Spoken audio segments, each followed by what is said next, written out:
तो कहानी की शुरुआत में हमें एक कपल को दिखाया जाता है जो पहाड़ों पर चढ़ाव कर रहे थे। इनके साथ इनकी एक दोस्त भी थी जो अकेले ही पहाड़ों पर चढ़ रही थी। काफी समय के बाद चढ़ाई करते हुए ये लोग काफी ऊंचाई पर चले जाते हैं। यहाँ पर डैन एक चिड़िया की वजह से डर जाता है और उसका हाथ छूट जाता है, लेकिन वो रस्सियों से बंधा हुआ था इसलिए वो नीचे नहीं गिरता है, वो बच जाता है। उसे लटकता हुआ देख करके हंटर कहती है कि तुम बस लटके रहो, मैं तुम्हें बचाने के लिए आ रही हूँ। लेकिन उसी समय रस्सी छूट जाती है और डैन नीचे गिर जाता है, जिसके बाद उसकी गर्लफ्रेंड बैकी को बहुत दुख होता है। खैर अब इस एक्सीडेंट को हुए कई हफ्ते बीत चुके थे और बैकी अभी भी डैन की याद में खोई हुई थी। वो उसकी तस्वीरों को देख करके याद करती थी और हर बार वो उसकी रिकॉर्डिंग को सुन करके अपना दिल बहलाया करती थी। एक दिन बैकी के पिता उससे मिलने के लिए आते हैं और कहते हैं कि बेटा अब तुम्हें अपने आप पर ध्यान देना चाहिए, जो हो गया है उसे भुला दो, अब वो वापस नहीं आने वाला है। तुम उसकी याद में दारू पी करके अपना बुरा हाल कर रही हो और अगर वो तुम्हारी जगह पर होता तो वो ऐसा बिल्कुल भी नहीं करता, वो तुम्हें भुला करके जिंदगी में आगे बढ़ता। इन सब बातों को सुनने के बाद बैकी के ऊपर कुछ फर्क नहीं पड़ता है, बल्कि वो अपने पिता के ऊपर गुस्सा हो जाती है और यहाँ से चली जाती है। घर जाने के बाद भी वो अभी भी बहुत उदास थी और एक दिन उसके घर उसकी पुरानी दोस्त हंटर मिलने के लिए आती है। वो बैकी से कहती है कि बहुत दिन हो गए हैं, हमने कुछ भी नहीं किया। इसके बाद वो बैकी को B66 2000 फीट ऊंचे टीवी टावर के बारे में बताती है। वो कहती है कि ये 2000 फीट ऊंचा है और इस पर चढ़ाई करने में बहुत मजा आने वाला है। डैन कहता था कि हमें जिंदगी में हार नहीं माननी है, हमें आगे बढ़ते रहना है, लेकिन इसके बाद बैकी कहती है कि ये मुझसे नहीं हो पाएगा। वो डैन की अस्थियों को ऊंचे टावर से बहाना चाहती थी, इसलिए वो सुबह में हंटर के पास आती है और कहती है कि हम उस टावर पर चढ़ाई करने के लिए जरूर जाएंगे। इसके बाद ये लोग अपना सारा सामान लेकर ड्राइविंग करके उस टावर के पास जाने लगते हैं, लेकिन उससे पहले ये लोग एक होटल में जाकर के रुकते हैं। यहाँ बैकी बताती है कि बहुत दिन हो गए हैं, मैंने चढ़ाई नहीं की है। तभी इनके पास एक वेटर आती है, उससे ये लोग पूछते हैं कि उस 2000 फीट टावर की लोकेशन कहाँ पर है, जिसके बाद वो बताती है कि वो ठीक तुम्हारे सामने है।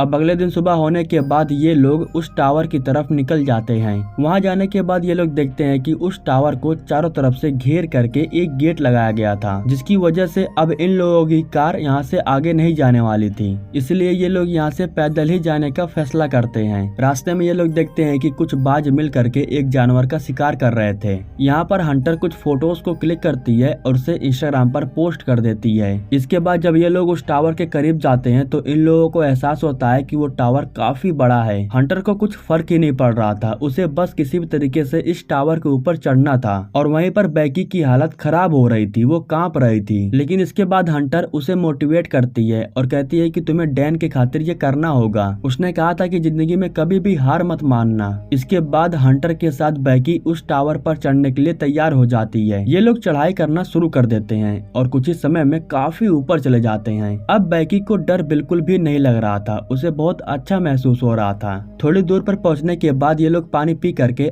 अपनी एनर्जी को इंक्रीज करते हैं और इसके बाद ये दोनों एक बार फिर से चढ़ाई करना शुरू कर देते हैं। कुछ ही समय के बाद ये दोनों उस टावर के आधे से ज्यादा चढ़ाई कर चुके थे और अब ये लोग उस जगह पर पहुंच गए थे जहां से इन्हें अब बाहर की तरफ से चढ़ाई करना था और यहाँ पर सीढ़ियां लगी हुई थी, इन्हीं सीढ़ियों के सहारे से इन्हें ऊपर जाना था। ये टावर कई साल पुराना था, इसलिए इसमें जंग लग चुका था। कहीं कहीं पर इसके नट बोल्ट बहुत ढीले हो गए थे। खैर ये लोग इसे इग्नोर करते हैं और अपने मंजिल को पाने के लिए ऊपर चढ़ने लगते हैं। बीच में इन्हें दो बड़े बड़े अंटीना मिलते हैं जिनसे होकर के इन्हें गुजरना था। अंटीना को पार करने के बाद जो सीढ़ी थी उसमें बहुत ज्यादा जंग लग चुका था और उसके नट बोल्ट काफी ज्यादा ढीले हो गए थे। लोहे में से एक नट निकल करके नीचे गिर जाता है, जिसके बारे में इन्हें पता तक नहीं चलता। खैर अगले ही पल में ये लोग उस टावर के आखिरी छोर पर पहुंच जाते हैं और जो सबसे ऊपर का नट था वो भी निकल करके नीचे गिर जाता है, जिससे ये लोग बिल्कुल भी ध्यान नहीं देते हैं। खैर अब ये लोग 2000 फीट टावर के ऊपर थे और इस चीज को एंजॉय कर रहे थे। ये लोग यहाँ पहुँचने के बाद काफी ज्यादा फोटोज को क्लिक करते हैं और अपने ड्रोन को उठाते हैं और उसे उड़ाने के बाद अलग अलग पोज में फोटोज को क्लिक करते हैं। टावर के नीचे लटक करके हंटर को बहुत ही अच्छा लगता है और वो इस चीज को बैकी को भी करने के लिए कहती है। हालांकि बैकी को डर लग रहा था और वो इस चीज को करने से मना कर रही थी, लेकिन अपने दोस्त के कहने पर वो नीचे लटकने के लिए तैयार हो जाती है। जब वो नीचे लटक जाती है तो हंटर मोबाइल फोन से फोटोज को क्लिक करती है और इसके बाद वो उसे ऊपर की तरफ खींच लेती है। बहुत ज्यादा एंजॉय करने के बाद बैकी हंटर से कहती है कि आज तुम्हारी वजह से मुझे बहुत अच्छा महसूस हो रहा है। डैन के जाने के बाद मैं बहुत उदास थी और समझ में नहीं आ रहा था कि मैं क्या करूं। इसके बाद बैकी डैन के अस्थियों को बाहर निकालती है और इसके बाद वो उसकी अस्थियों को टावर के ऊपर से नीचे की तरफ फेंक देती है। यहाँ पर हंटर भी इमोशनल होकर के रोने लगती है और वो कहती है कि वो मेरा बहुत ही अच्छा दोस्त था। खैर अब सब कुछ हो जाने के बाद ये लोग नीचे जाने का फैसला करते हैं। इसके बाद ये लोग अपने रस्सियों को शरीर से बांध लेते हैं और सबसे पहले बैकी नीचे उतरना शुरू कर देती है। लेकिन इन लोगों को इसके बारे में नहीं पता है कि जो सीढ़ियों में नट बोल्ट लगे हुए थे वो निकल करके गिर चुके हैं। इसलिए बैकी जब थोड़ा सा नीचे जाती है तो सीढ़ियाँ टूट जाती है। बैकी का हाथ छूट जाने के बाद वो नीचे गिरने वाली थी, लेकिन उसकी किस्मत बहुत अच्छी थी क्योंकि वो रस्सी हंटर के शरीर से भी बंधा हुआ था और इसके बाद वो बैकी को ऊपर खींच लेती है। यहाँ पर बैकी कहती है कि सब कुछ ठीक है, चलो फिर से ट्राई करते हैं, हम नीचे उतर जाएंगे। अब यह कहने के बाद बैकी जैसे ही नीचे की तरफ झांकती है तो उसे मालूम चलता है कि जितनी भी सीढ़ियाँ थी वो तो टूट चुकी है और सभी सीढ़ियाँ अब टूट करके नीचे गिर चुकी हैं। अब इसे देख करके इन्हें काफी जोरों से झटका लगता है क्योंकि सीढ़ियों के बिना ये नीचे कैसे उतरेंगे। बैकी अपने फोन को चेक करती है तो उसमें नेटवर्क भी नहीं आ रहा था। जिस जगह पर ये लोग खड़े थे वहाँ पर टावर में एक छोटा सा बॉक्स बना हुआ था।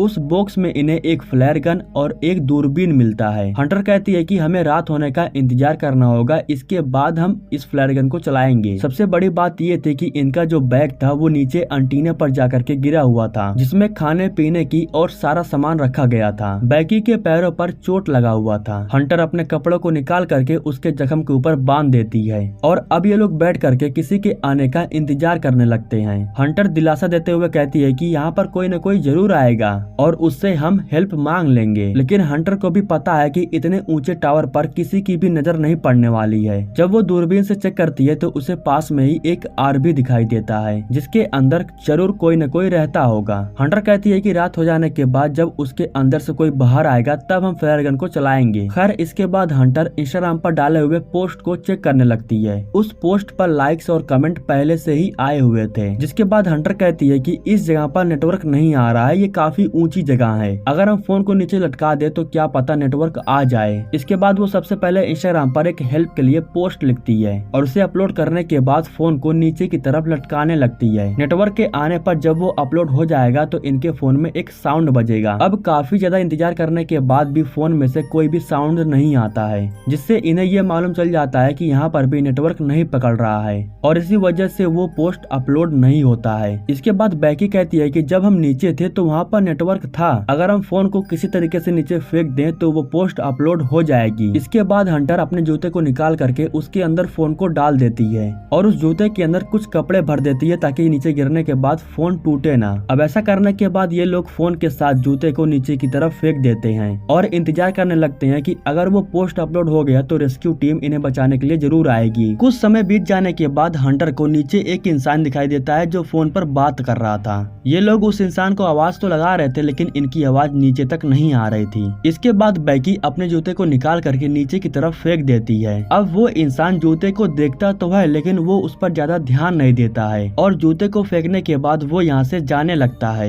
यहाँ पर इन लोगों को ये मालूम चलता है कि उस आरबी में ये इंसान रहता है, इसलिए अब ये लोग रात होने का इंतजार करने लगते हैं और रात हो जाने के बाद जब वे लोग बाहर थे तो ये लोग फ्लेयर गन को चला देते हैं जिसकी वजह से एक तेज रोशनी होती है और उस रोशनी को ये लोग देख लेते हैं। ये लोग ये भी देख लेते हैं कि उस टावर के ऊपर कोई है जो हेल्प के लिए इन लोगों को इशारा कर रहा है। यह देख करके वो इंसान अपनी आरवी को लेकर के टावर की तरफ आने लगता है, लेकिन वे लोग इन्हें बचाने के लिए नहीं आते हैं बल्कि इनकी कार को चोरी करके यहाँ से भाग जाते हैं। यह देख करके ये लोग बहुत ज्यादा उदास हो जाते हैं और इनके पास एक उम्मीद थी वो भी खत्म हो जाती है। खैर अब किसी तरीके से रात बीत जाती है और अगले दिन सुबह होने के बाद ये लोग यही सोच रहे थे कि ये लोग यहाँ से बचकर निकल पाएंगे कि नहीं, या फिर भूख की वजह से ये लोग यहीं पर मारे जाएंगे। भूख से इन लोगों को याद आता है कि अगर ये लोग किसी तरीके से बैग तक पहुँच जाएं तो इनकी भूख प्यास खत्म हो सकती है क्योंकि बैग में सब कुछ रखा गया था और उसमें ड्रोन भी था। अगर इनके पास ड्रोन आ जाए तो ड्रोन की मदद से ये लोग हेल्प मांग सकते हैं। खैर काफी सोचने के बाद हंटर नीचे जाने का फैसला करती है। वो रस्सियों के सहारे लटक करके नीचे तक जाती है लेकिन एंटीना काफी दूर था और वो बैग तक नहीं पहुंच पा रही थी, इसलिए वो रस्सी को छोड़ने का फैसला करती है। वो रस्सियों से लटक करके सावधानी पूर्वक उस एंटीना के ऊपर जंप कर देती है और अगले ही पल वो एंटीना के ऊपर सही सलामत थी। वो पानी पीने के बाद बैग को अपने साथ लेती है और फिर से वो रस्सी पर लटकने के लिए जा रही थी, लेकिन रस्सी ऊंची होने की वजह से वो रस्सी को पकड़ नहीं पा रही थी। जिसके बाद वो अपने सेल्फी स्टिक को निकालती है और उसके सहारे वो बैग को रस्सी पर लटका देती है। अब वो बैग को लटकाने के बाद वो खुद जंप करके बैग को पकड़ लेती है। वो बैग के सहारे लटकी हुई थी और ऊपर से बैकी उसे खींच रही थी, लेकिन बैकी के पास इतनी ताकत नहीं थी कि वो हंटर को खींच पाए और तभी बैकी के हाथ से रस्सी छूट जाता है, जिसकी वजह से हंटर नीचे गिर जाती है। लेकिन जब बैकी नीचे जा करके देखती है तो हंटर रस्सियों को पकड़ करके लटकी हुई थी। इसके बाद बैकी उसे फटाक से ऊपर की तरफ खींच लेती है। इसके बाद वो बैग में से ड्रोन को निकालती है और एक नोट पर हेल्प लिख करके उसे ड्रोन में लगा देती है। इतना करने के बाद वो ड्रोन को उड़ाने लगती है, लेकिन तभी इन्हें मालूम चलता है कि ड्रोन की बैटरी तो बहुत डाउन हो गई है। इसलिए बैकी फौरन ड्रोन को वापस बुला लेती है और उसे पकड़ लेती है। हंटर कहती है कि सबसे पहले हमें इसे चार्ज करना होगा। खैर कुछ समय के बाद रात हो जाती है। रात के समय में हंटर टावर के ऊपर जल रही लाइट को देखती है और अगले दिन सुबह में वो बैकी से कहती है कि अगर तुम ऊपर तक चली गई तो तुम ड्रोन को चार्ज कर पाओगी। बैकी के पैरों में चोट लगी हुई थी, लेकिन इसके बावजूद भी वो ऊपर चढ़ने की कोशिश करती है और एक समय ऐसा आता है कि वो टावर के लाइट के पास पहुंच जाती है। इसके बाद वो टावर के ऊपर लगे बल्ब को बाहर निकालती है और जब वो उसके अंदर चार्जर को डालती है तो वो चार्जर नीचे तक नहीं पहुंच रहा था। जिसके बाद हंटर कहती है कि तुम्हें उसके अंदर लोहे जैसी किसी चीज को डालनी होगी। हंटर के पास उसका लॉकेट था जिसमें एक रिंग भी थी। वो उस रिंग को होल्डर के नीचे डाल देती है और इसके बाद जब वो चार्जर को लगाती है तो ड्रोन चार्ज होना शुरू हो जाता है। अब यहाँ पर बैकी ड्रोन को पकड़ करके लटकी हुई थी और तभी यहाँ पर बाज आकर के उसके ऊपर हमला करने लगते हैं। दरअसल बाज उसका शिकार करना चाहते थे, इसलिए वो कई बार लगातार बैकी के ऊपर हमला करते हैं, लेकिन बैकी उन लोगों के सामने हार नहीं मानती है और ड्रोन चार्ज हो जाने के बाद वो ड्रोन को लेकर के नीचे आ जाती है। अब इनके पास ये ड्रोन ही आखिरी उम्मीद थी। ये लोग ड्रोन को उड़ा करके होटल की तरफ भेजने लगते हैं, लेकिन बीच में एक बस आकर के ड्रोन उससे टकरा जाती है, जिसकी वजह से ड्रोन पूरी तरीके से खत्म हो जाता है और इनकी जो आखिरी उम्मीद थी वो भी खत्म हो जाती है। बस का ड्राइवर ड्रोन को देखता भी नहीं है और वो बस को लेकर के यहाँ से चला जाता है। अब भूख और प्यास की वजह से बैकी की हालत और ज्यादा खराब हो रही थी। यहाँ पर वो हंटर से कहती है कि तुम मुझे अपना दूसरा जूता दो, मैं अपने डैड के पास मैसेज करके फोन को नीचे फेंक दूंगी और क्या पता फोन नीचे जाने के बाद मैसेज चला जाए। लेकिन यहाँ पर हंटर जूते को देने से मना कर देती है। इसके बाद वो उसे बताती है कि मैं नीचे एंटीना पर पड़ी हुई हूँ। जब तुमने मुझे छोड़ा था तब मैं नीचे एंटीना पर गिर गई थी और उसी समय मेरी मौत हो गई थी। तुमने जिस चीज को खींचा वो मैं नहीं बल्कि बैग था। यह जान करके बैकी को बहुत दुख होता है और वो जोर जोर से रोने लगती है। इसके बाद हमें बैकी के डैड को दिखाया जाता है जो लगातार बैकी के फोन पर मैसेज कर रहे थे, लेकिन बैकी के फोन में नेटवर्क न होने की वजह से उसे एक भी मैसेज रिसीव नहीं हो रहा था। इसके बाद जब बैकी सो जाती है तो उसके पास एक बाज आकर के बैठ जाता है और इसके बाद वो उसके जख्मों को काट करके खाने लगता है, लेकिन तभी बैकी की आंख खुल जाती है और वो उसके गले को पकड़ लेती है। इसके बाद वो उस बाज को मार करके खा जाती है। अब इसके बाद बैकी की भूख खत्म हो जाती है और उसे ताकत मिलती है और अब ताकत मिलने के बाद वो रस्सी से लटक करके नीचे एंटीना के पास जाने का फैसला करती है, क्योंकि अगर वो एंटीना तक पहुंच जाती है तो उसे बहुत हेल्प मिलेगी। इसके बाद वो रस्सियों से लटक करके एंटीना के पास चली जाती है। यहाँ पर एक बाज हंटर के शरीर को खा रहा था जिसे बैकी भगा देती है और इसके बाद वो हंटर के लाश के पास बैठ करके रोने लगती है। बैकी अपने फोन को निकालती है और वो अपने डैड के पास एक मैसेज कर देती है। मैसेज करने के बाद वो उस फोन को हंटर के जूते में डाल देती है और इसके बाद वो उसके जूते को हंटर के शरीर में डाल देती है। अब यह करने के बाद वो हंटर के शरीर को नीचे की तरफ फेंक देती है। वो अपने दोस्त के साथ ऐसा करना तो नहीं चाहती थी, लेकिन अपनी जान बचाने के लिए उसे ऐसा करना पड़ता है। खैर अब कुछ समय बाद उस लाश के बारे में पुलिस को मालूम चल जाता है और यहाँ पर बैकी के डैड भी आ जाते हैं, क्योंकि जो मैसेज था वो उन तक पहुँच जाता है। यहाँ पर आने के बाद जब वो लाश को देखते हैं तो उन्हें लगता है कि वो उनकी बेटी की लाश है। यह सोच करके वो रोने लगते हैं, लेकिन तभी बैकी उनकी तरफ भाग करके आती है और वो अपने पिता को गले से लगा करके रोने लगती है। खैर अब इस तरीके से बैकी की जान बच जाती है और हंटर की मौत हो जाती है। अगर हंटर की मौत नहीं होती तो बैकी भी साथ में मारी जाती। खैर इसी के साथ ये कहानी यहीं पर समाप्त हो जाती है। दोस्तों हमारे YouTube चैनल के साथ जुड़े रहने के लिए आप लोगों को दिल से शुक्रिया।